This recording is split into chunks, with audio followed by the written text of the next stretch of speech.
एक बार पुनः स्वागत है आप सभी विद्यार्थियों का Subhash study centre YouTube channel पर। और आज का यह वीडियो कक्षा 10 के छात्रों के लिए काफ़ी ज़्यादा इम्पोर्टेंट होगा, क्योंकि इस वीडियो के द्वारा हम आपके साथ साझा करेंगे सामाजिक विज्ञान का जो पहला चैप्टर है, यूरोप में राष्ट्रवाद का उदय। और इस चैप्टर के हम आपको बहुविकल्पी और अति लघुत्तरी प्रश्नों को साझा करेंगे, जो आपकी बोर्ड परीक्षा 2022 के लिए काफ़ी ज़्यादा इम्पोर्टेंट है।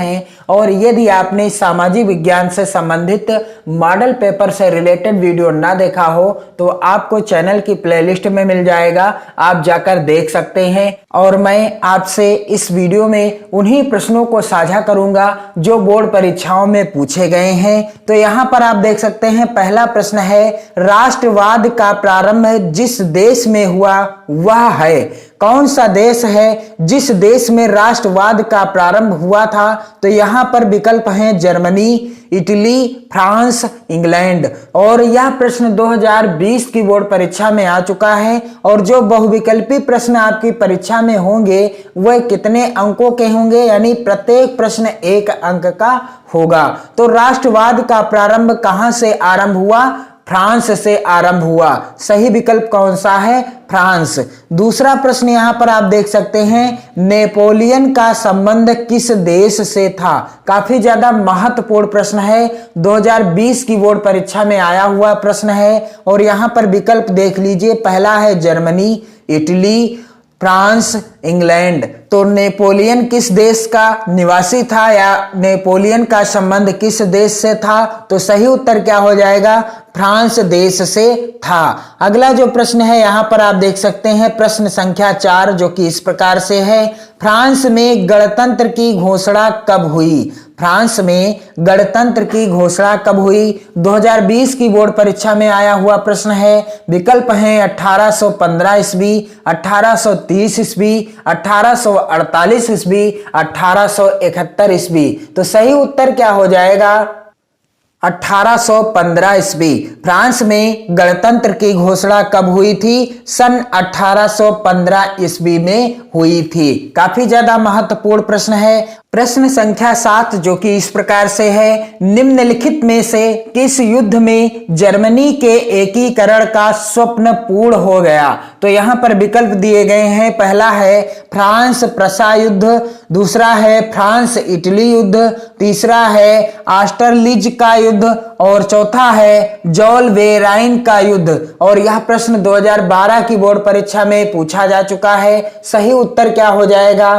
फ्रांस प्रसा युद्ध। कौन सा उत्तर सही है? फ्रांस प्रसा युद्ध। प्रश्न संख्या 8, जो कि इस प्रकार से है, प्रसा के राजा विलियम प्रथम को जर्मनी का सम्राट कब घोषित किया गया? यह प्रश्न 2012 की बोर्ड परीक्षा में आया हुआ है। और विकल्प क्या है? दिसंबर 1870 ईस्वी में, जनवरी 1870 ईस्वी में, जनवरी 1871 ईस्वी में, और जनवरी 1872 ईस्वी में। तो सही विकल्प कौन सा हो जाएगा, या सही उत्तर कौन सा हो जाएगा?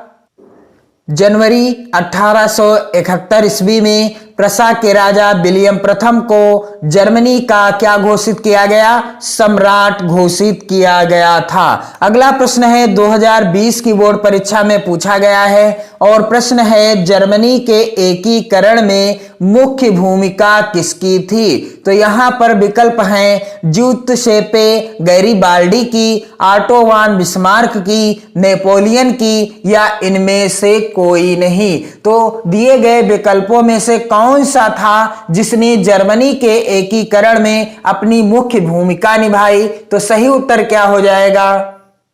ऑटो वान बिस्मार्क। जर्मनी के एकीकरण में ऑटो वान बिस्मार्क की अहम भूमिका थी। प्रश्न संख्या अगला, जो कि 10 नंबर का प्रश्न है, और यहां पर पूछा गया है कि निम्नलिखित में से किसने इटली के एकीकरण को संभव बनाया? 2014 की बोर्ड परीक्षा में आया हुआ प्रश्न है। यहां पर उत्तर आपको चुनना है दिए गए विकल्पों में से, मेजनी, गैरिबाल्डी, काऊर, या ये सभी। तो सही उत्तर क्या हो जाएगा?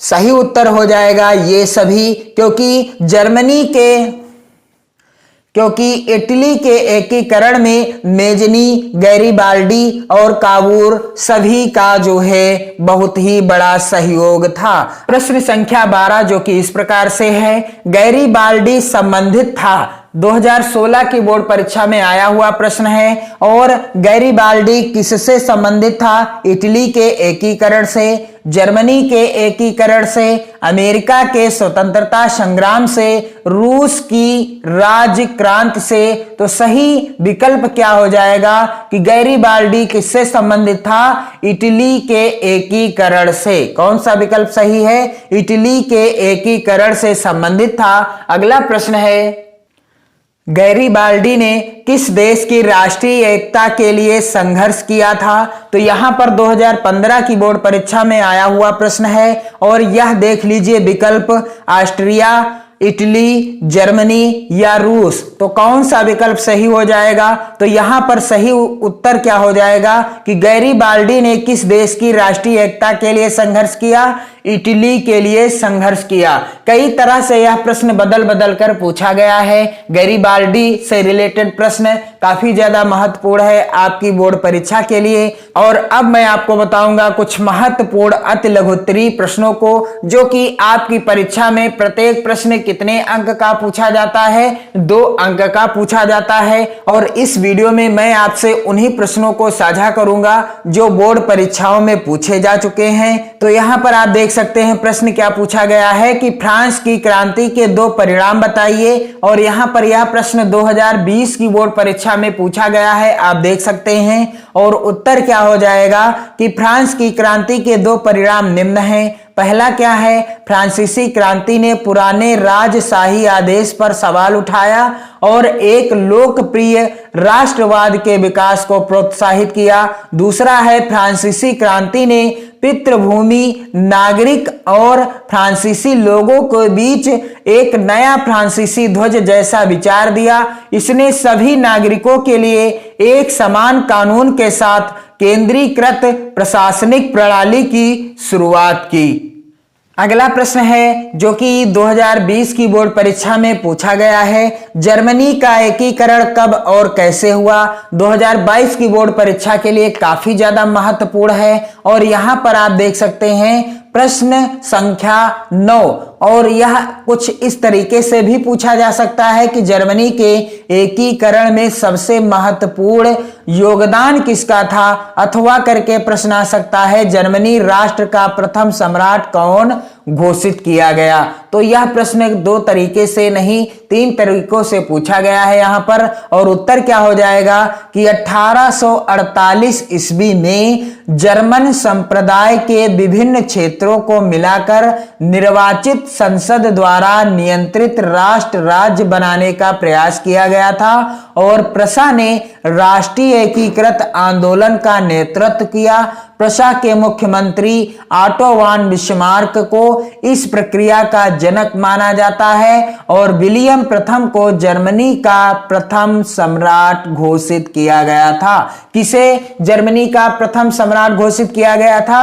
विलियम प्रथम को। किसे? विलियम प्रथम को। यह आप याद रखेंगे क्योंकि यहां से प्रश्न बन चुका है बोर्ड परीक्षा में। अगला प्रश्न जो कि 2016 की बोर्ड परीक्षा में आ चुका है। और आप देख सकते हैं प्रश्न क्या है, 1832 ईस्वी की संधि का नाम बताइए जिसने यूनान को एक स्वतंत्र राष्ट्र की मान्यता दी। तो यहां पर उत्तर क्या हो जाएगा कि 1832 ईस्वी की कुस्तुनतुनिया की संधि ने यूनान को एक स्वतंत्र राष्ट्र की मान्यता दी। किसने? कुस्तुनतुनिया की संधि के कारण ही यूनान को एक स्वतंत्र राष्ट्र की मान्यता प्राप्त हुई। और इस चैप्टर का अगला जो है अति लघुत्तरीय प्रश्न जो कि 2016 की ही बोर्ड परीक्षा में आ चुका है और 2022 की बोर्ड परीक्षा के लिए भी इंपॉर्टेंट है। 1815 ईस्वी के बाद के वर्षों के दौरान यूरोप के क्रांतिकारियों का मुख्य उद्देश्य क्या था? तो यहां पर उत्तर क्या हो जाएगा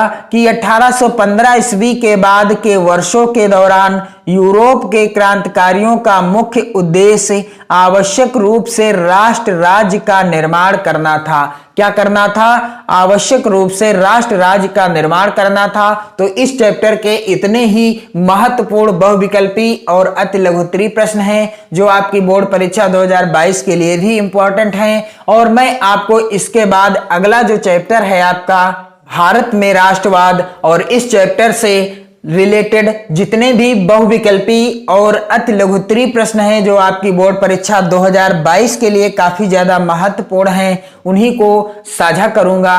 और आप इस वीडियो को ज्यादा से ज्यादा मित्रों में शेयर करें और वीडियो को लाइक करने के साथ साथ अपने प्यारे प्यारे कमेंट्स भी करते रहें, अपनी नोट्स जरूर बनाते रहें। अपनी प्रैक्टिस को बरकरार करने के लिए चैनल के साथ जुड़ें और अपनी नोट्स बनाते रहें, पढ़ते रहें, मस्त रहें, खुश रहें, खुशियां बांटते रहें। जय हिंद।